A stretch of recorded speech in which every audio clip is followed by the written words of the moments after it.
মোহাম্মদপুর এলাকার ছাগলকাণ্ডের জন্য আলোচিত সাদেক এগ্রো ফার্মে উচ্ছেদ অভিযান চালাবে ঢাকা উত্তর সিটি কর্পোরেশন। এ বিষয়ে আরো জানবো। আমাদের সাথে আবারও যুক্ত হচ্ছেন আজিম। উচ্ছেদ অভিযান শুরু হয়েছে কিনা সার্বিক চিত্র সম্পর্কে জানাবেন।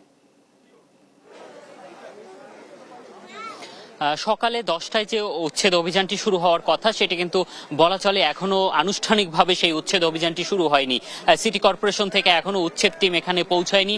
এখানে আমরা দেখেছি কিছুক্ষণ আগে কিন্তু এখানকার যে কাউন্সিলর তিনি এখানে এসেছিলেন এবং যারা আসলে বস্তিবাসী খালের মধ্যে যারা অবস্থান করছিলেন তাদেরকে কিন্তু আবারও আরেকবার তিনি হুঁশিয়ারি দিয়ে গিয়েছেন এবং তিনি বলেছেন যে আগামী 1 ঘন্টার মধ্যে কিন্তু আসলে এই জায়গাটি তিনি সম্পূর্ণ ফাঁকা চান এবং সেই করার নির্দেশনাটা কিন্তু তিনি আবারও দিয়ে গিয়েছেন। এবং আমরা দেখেছি যে সকাল থেকেই কিন্তু বস্তিবাসীর মধ্যে একটি উদ্বেগ কাজ করেছে এবং তারা কিন্তু তাদের নিজেদের ঘরগুলো তারা সরিয়ে নিচ্ছেন এবং তারা যে যেখানে পারছেন যেভাবে পারছেন সেভাবেই সরিয়ে নিচ্ছেন। তবে এখানে গতকালকে থেকে যে সিটি কর্পোরেশন থেকে আমাদেরকে যেটি জানানো হয়েছিল যে এখানে সাদেক এগ্রো নিয়ে যে আলোচনা সমালোচনার তৈরি হয়েছে তারপরেই কিন্তু তারা আসলে এখানে অভিযান চালাবেন বলে আমাদেরকে বলেছিলেন। কিন্তু এই মুহূর্তে আমরা দেখছি যে সাদেক এগ্রোর যে ব্যবস্থা সেটি কিন্তু তারা এখনো কোনো উদ্বেগ তাদের মধ্যে নেই। তারা তাদের খামার থেকে গরুগুলো বা ছাগলগুলো তারা সরিয়ে নিচ্ছেন না এবং তারা তাদের অবস্থানে ঠিকই থেকেছেন এবং ঠিকই আছেন।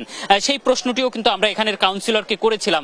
তিনি বলেছেন যে যতই প্রভাবশালী হোক না কেন তিনি তাদের অতীত নিদর্শন ও দৃষ্টান্ত হিসেবে তুলে ধরে তিনি বলেছেন যে যতই প্রভাবশালী হোক না কেন খালের যে মূল নকশা সেটি ধরেই কিন্তু আসলে তারা উচ্ছেদ অভিযান শুরু হলে সেটি তারা করবেন এবং এখানে আসলে সিটি কর্পোরেশনের যে উচ্ছেদ টিম তারা কিছুক্ষণের মধ্যে এখানে আসবেন এবং তিনি তার আগে আরেকবার আসলে হুঁশিয়ারি করে দিয়ে যাচ্ছেন। এবং তাকেও কিন্তু আসলে প্রশ্ন তোলা হয়েছিল যে তার সাথে আসলে এই যে সাদেক এগ্রো মালিক ইমরান তার সাথে আসলে কোনো সম্পর্ক বা বন্ধুত্ব রয়েছে কিনা সেই প্রশ্নের জবাবে তিনি কিন্তু বলছেন যে সাদেক সাহেব কিন্তু এখানে যে ইমরান সাহেব তিনি কিন্তু যে গরুর ফার্মটি করেছেন সেটি না রাস্তা বন্ধ করে কিন্তু ঈদের আগে কিন্তু এখানে হাট বসাতেন সেটিও কিন্তু তারা বারবার নির্দেশনা দিচ্ছিলেন সেটি বন্ধ করার জন্য, কিন্তু তিনি কিন্তু সেটি মানেননি।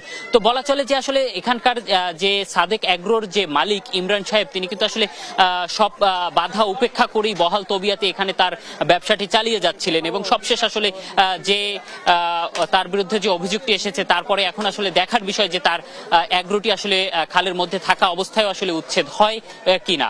তো এই ছিল আমার কাছে সাদেক এগ্রোর উচ্ছেদ অভিযান থেকে সবশেষ। আজিম, ধন্যবাদ আপনাকে। দর্শক, আলোচিত ছাগলকাণ্ডে উচ্ছেদ অভিযান শুরু নিয়ে বিস্তারিত জানাচ্ছিলেন সহকর্মী আজিম।